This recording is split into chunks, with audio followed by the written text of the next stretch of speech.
নমস্কার। আজকে আমরা সিংহ রাশির বিষয় নিয়ে আলোচনা করব এবং সিংহ রাশির জন্য কোন বিষয়গুলো শুভ জ্যোতিষের দৃষ্টিভঙ্গি থেকে বিষয়টি বলবো।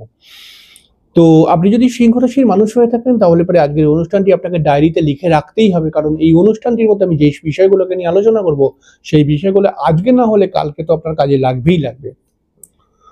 অবশ্যই চলে আসবো মূল অনুষ্ঠানে আসার পূর্বে প্রত্যেকবার যে কথাটি বলে থাকি, আপনারা অবশ্যই চ্যানেলটিকে সাবস্ক্রাইব করে বেল আইকনটা ক্লিক করে রাখবেন, এটাই আমার রিকোয়েস্ট। এটা তো আপনি বারবারই বলি।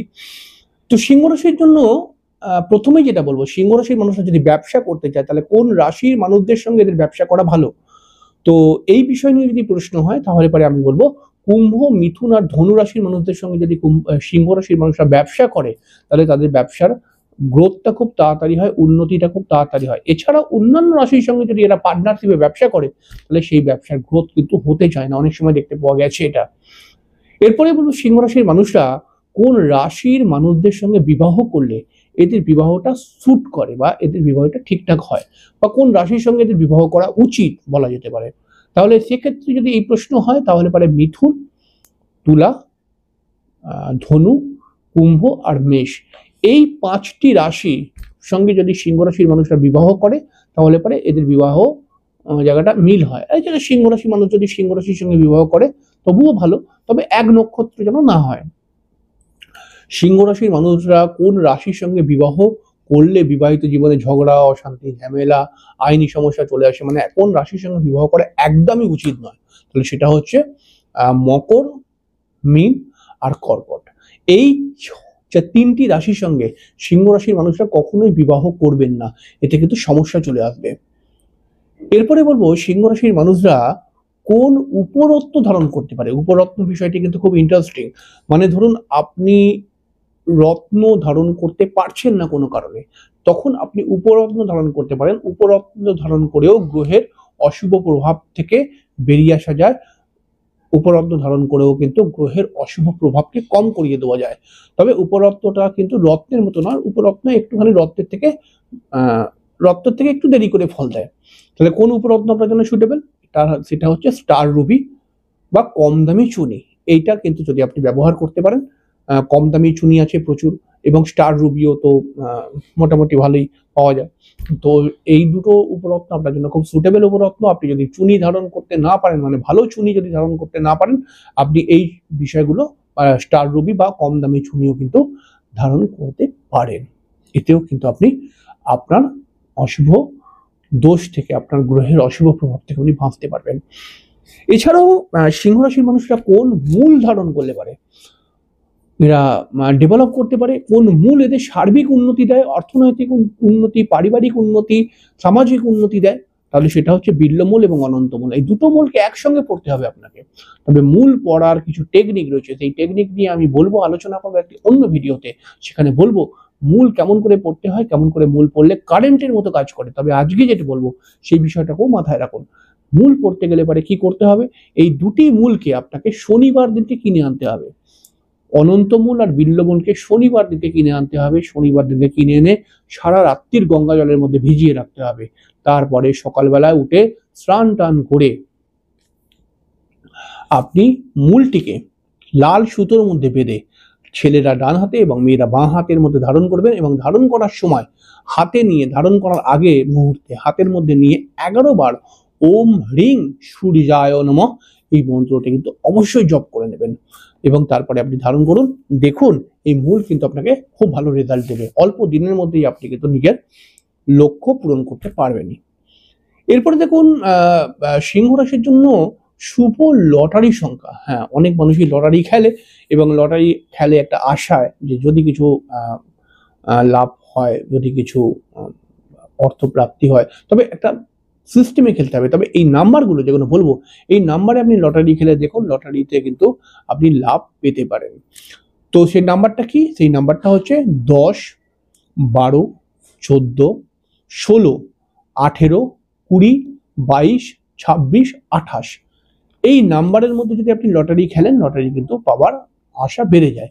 তবে এই নাম্বারটা কেমন করে ইউজ করবেন, এই নাম্বারটা আর অর্থাৎ যেই লটারি আপনি কাটুন না কেন, সেই লটারির লাস্টের দুটো নাম্বার যেন এই নাম্বারগুলোর মধ্যে থাকে। অর্থাৎ লাস্টের দুটো নাম্বার যেন এই নাম্বারের মধ্যে থাকে, তাহলে লটারি পাওয়ার সম্ভাবনা বৃদ্ধি পেয়ে যাবে। আবার এরকম ভাবেও নাম্বারটাকে ইউজ করতে পারেন যে আপনি একটি লটারি কাটলেন, লটারির লাস্ট 4টি নাম্বার, সেই 4টি নাম্বার এই নাম্বারগুলো থেকে আছে। মনে করা যাক একটি লটারি কেটেছেন, তার লাস্ট 4টি নাম্বারের মধ্যে রয়েছে 18 এবং তার মধ্যে রয়েছে 20, অর্থাৎ লাস্টের দুটি নাম্বার হচ্ছে 18, তার আগের দুটি নাম্বার হচ্ছে 20 মনে করা যাক, বা লাস্টের 20 বা তার আগে 18। এইরকম ভাবে আপনাকে বুঝে বুঝে লটারি যদি আপনি খেলতে পারেন, আপনি লটারি পাওয়ার একটা সম্ভাবনা আপনার বেড়ে যাবে। সিংহ রাশির মানুষদের জন্য সব থেকে শুভ দেবতা, সিংহ রাশির মানুষদের জন্য সব থেকে শুভ দেবতা হচ্ছে সূর্যদেব। তাই সিংহ রাশির মানুষদেরকে প্রত্যেক দিন সূর্য অর্ঘ্য দান করা উচিত সূর্যদেবের উদ্দেশ্যে। তাই আমরা বলবো যে সিংহ রাশির মানুষদের জন্য সব থেকে শুভ দান সূর্যের জন্য, সূর্যদেবের জন্য অর্ঘ্য দান করা। জল, সেই জলের মধ্যে তামার বা ঘটির মধ্যে গঙ্গার জল এবং যদি পারেন একটা জবা ফুল লাল দিয়ে সূর্যদেবকে অর্ঘ্য দিন। সূর্যদেবের দিকে তাকিয়ে আপনি সূর্যদেবকে যেমন ওর নিজের মনের কথা বলে সূর্যদেবের চরণে অর্ঘ্যটা কল্পনা করে দেওয়ার চেষ্টা করুন, এতে খুব ভালো লাভ পাবেন কিন্তু আপনি।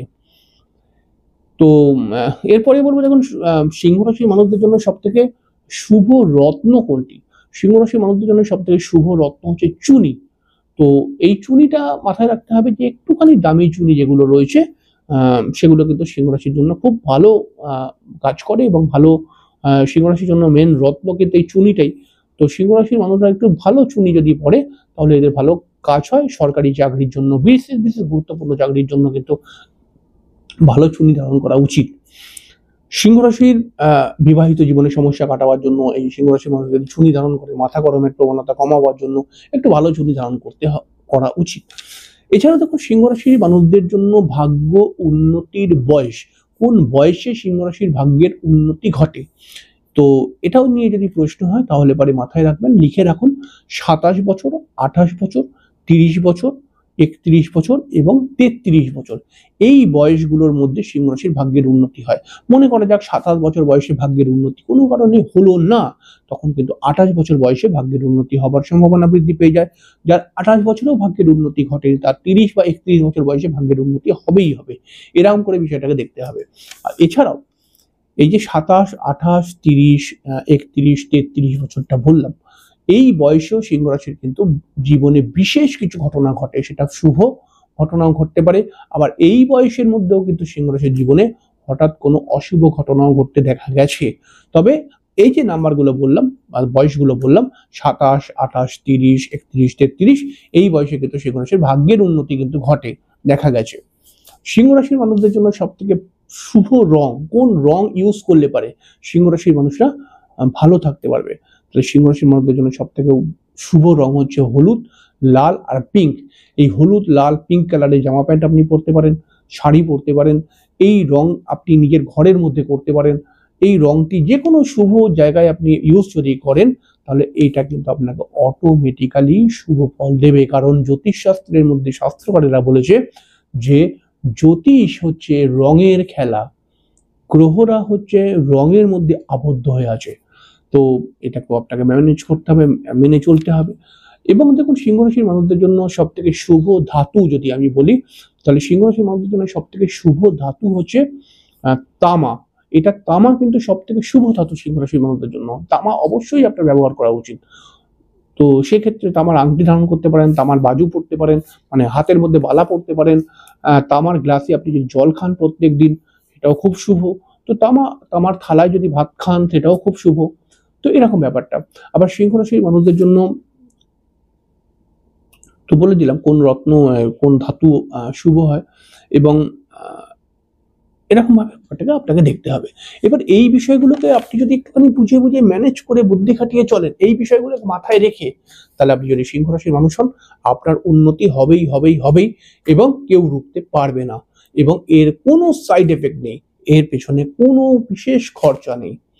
আর একটা কথা বলবো যে আপনি যদি সিংহ রাশির মানুষ হন তাহলে পারে অবশ্যই একবার মহাকালে ঘুরতে যাওয়ার চেষ্টা করবেন। মহাকাল, মহাকাল উত্তরপ্রদেশে আছে, ঠিক আছে? মহাকালে অবশ্যই একবার যাওয়ার চেষ্টা করবেন। তো এটাও কিন্তু আপনার জন্য খুব শুভ হবে। তো এরকম ভাবে যদি আপনি চলেন তাহলে পারে কিন্তু আপনি খুব অল্প দিনের মধ্যে থেকে এই সমস্যা থেকে বেরিয়ে এসে নিজের জীবনকে সার্থক করতে পারবেন, সুন্দর করতে পারবেন। যাই হোক, অনুষ্ঠানটি আপনার কেমন লাগলো লিখে জানাবেন। কিন্তু অবশ্যই যদি আপনি একজন সিংহ রাশির মানুষ হন তাহলে পরে কিন্তু অবশ্যই কমেন্টসে ওম ওম না লিখে জয় শ্রী সূর্যায় নমঃ লিখতে পারেন, মানে শ্রী সূর্যায় নমঃ এটাও লিখতে পারেন। এবং চ্যানেলটিকে সাবস্ক্রাইব করে বেল আইকনটা ক্লিক করে দেবেন, এটা রিকোয়েস্ট ছিল। যাই হোক, পরের দিন দেখা হয়ে যাবে, ততক্ষণের জন্য নমস্কার, ভালো থাকবেন, শুভরাত্রি।